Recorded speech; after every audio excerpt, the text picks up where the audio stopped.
one of the sessions, right, one young person stood up and talked about how much her mother loved her.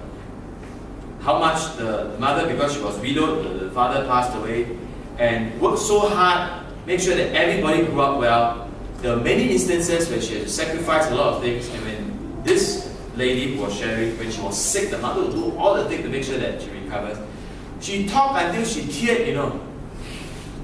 You know, when she's finished, everybody clapped and applauded. What were they applauding? Such a great mother, isn't it? How many people would say, "Hey, what you tell me about your mother?" How many of you take a stone and, "Oh, because you tell me about her, you stone her, you stone her." Because she told me about her mother, right? You reject her, you know what I mean?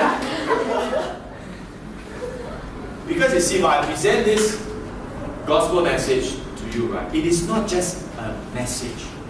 It is how you have personally experienced the love of your Father. And you are actually sharing your personal encounter of the good news in your life. The other person can message, "Well, I appreciate what you share. Yeah, you're a good father, thanks, but you know, it's not for me." That's fine. But he will not persecute you, you know, just because you tell him how great your father loves you.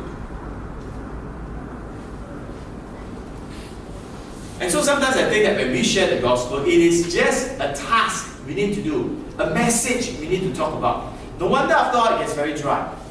And then people can say, "Hey, don't push this on me." I'm not pushing anything. I'm just telling you how my father loved me. That's it. And that's provided after the person has agreed to listen to you share. I mean, the guy says, "No, don't tell me." That's fine. Then we don't have to push our way. We tell someone else. Because at some point, that person may ask you, "Hey, why don't you tell me about Jesus?" Then you just tell him how your father loved you in a very simple way. Do you know what's the difference between that lady sharing about her mother's love and when we talk about God's love? Is that when the lady tells us about how great her mother is, right, we can at best appreciate, applaud it, but we can never experience it. Because we are not the mother's children.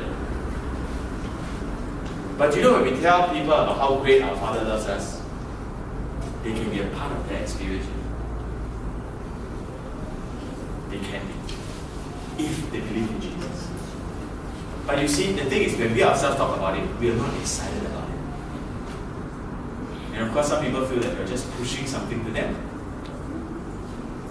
But when we share with excitement and with enthusiasm, with a personal experience, when people begin to appreciate and understand, okay, fine, that's what you believe, I appreciate it.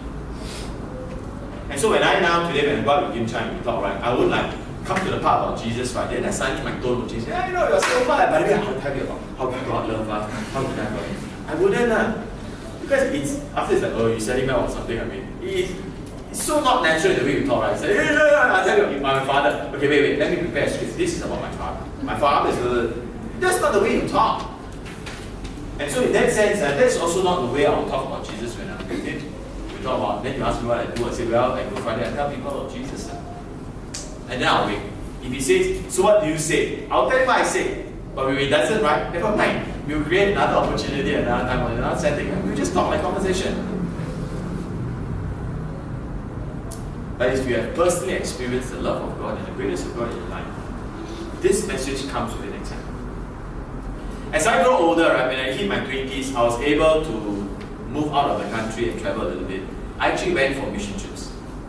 So besides sharing with my friends when I was at school, a few of them, I also took the opportunity to go for a mission trip. So this was one of the mission trips I took.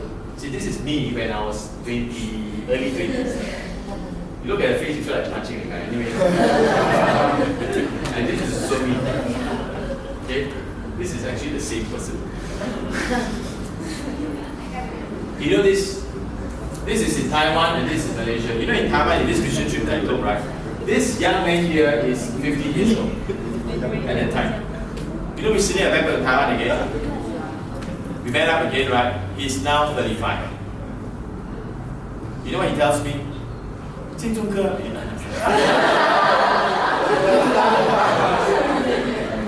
You know Taiwanese, they always must what girl and what jie, they like, but I don't like that. I don't like 家政弟, you know,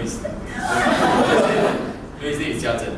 So you're like, "Jing Zhong Ke," I still remember, you know, I didn't speak Chinese, right? You know what he remembered? You remember the day when I was at this mission trip? It was the last day of mission trip, right? And I find that I wanted to connect with him to encourage him that as a Christian, you should really take a Christian life seriously. But they were very, very difficult to connect because his parents, right, always make sure that he doesn't go out too much, always go home and all that. So very hard to catch him because he's very busy, his parents always catch him. So I decided if he walks to school, right, I must ambush him on his way to school. Right? So that's what I did. On his way to school, right, I ambushed him. I wrote him a note to tell him to take his Christian faith seriously, and he came with a tube of Mentos. Wow. You know, after 20-25 years, today when he met me, right, he says, you know that Mentos that you gave me, I still remember. No, he didn't keep it. It won't be Mentos, it will be moldy. He said, I still remember, right, you gave me the tube of Mentos when I was 15, and I know what you're trying to say. You know, when I hear him, what he said, right, how much is the tube of Mentos? How much? But do you know, it has left for him 20 years of memories of what I want him to do with his Christian life.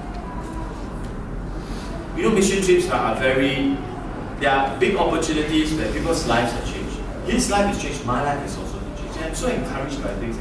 Then sometimes a very simple act that you did, right, has left such a deep impression for that person. The other one is this one. This lady here. She's also about 50. Just as some of you guys, wow, you're always targeting the 15-year-old. It just happened that they're both 50. And this lady was 15 years old. She stays in this part in Malacca, right? There's a town. Hardly anybody visits the town because the town is not a place that you go to. In Malacca, you always go to the city and all that. So they were very surprised that there's a team of us Singaporeans who go and visit the town. And we spend a week with them. And this lady actually prayed to receive Jesus, and then she says, you know, I also want to serve God. Today, right, she's a full-time worker in Malaysia for Christ. And she will tell you, right, that the first encounter to Jesus and the gospel is this trip that we took. Way back in the 90s. Where a team of people came, talked to them about Jesus, and she was very excited, not just by what we said, but by the fact that we care enough to come to a place like that. Today, right, she's doing that to a lot of other young people. You see, my friends, I never grew up wanting to be a full-time person. I grew up wanting to be a school teacher. I grew up in a normal school like all of you. I have my own aspiration, ambition. I went to university like all of you.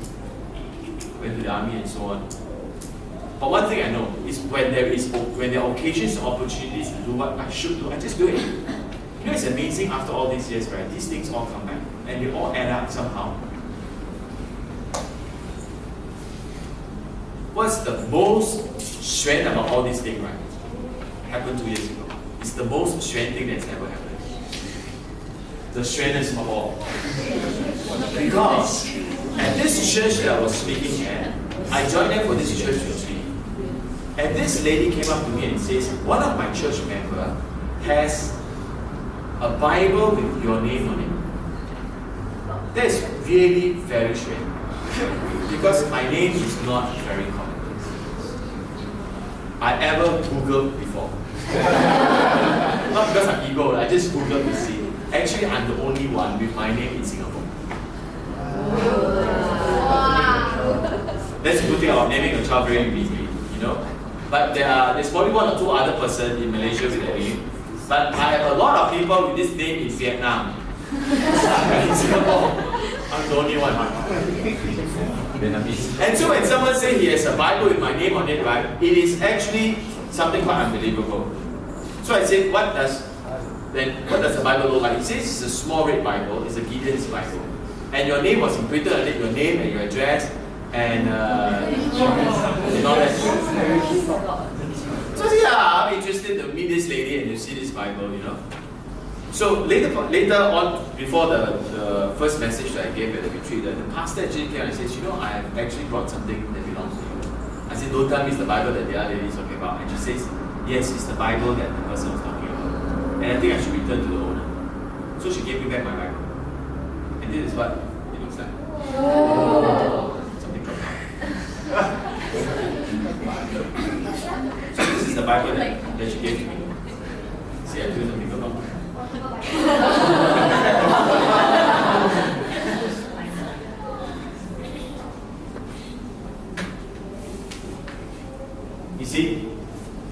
too small to show you. It's my name, Sec 2G, 1980. Because that's the class that I was at in 1980. And I even put my address just in case I lose my Bible. And she told me that this Bible is actually, it belongs to a church member. A church member who passed away. It's by the name of Newman. And because when Newman passed away, the wife went to look at all his old stuff and found this old stuff. Saw my name on it, think that, hey, isn't this the guy who comes to our church to speak? So then passed it to the pastor gave it to me. So I then asked the pastor, what does Newman look like? And then he gave me the age and description. I don't remember meeting a Newman. Because he's much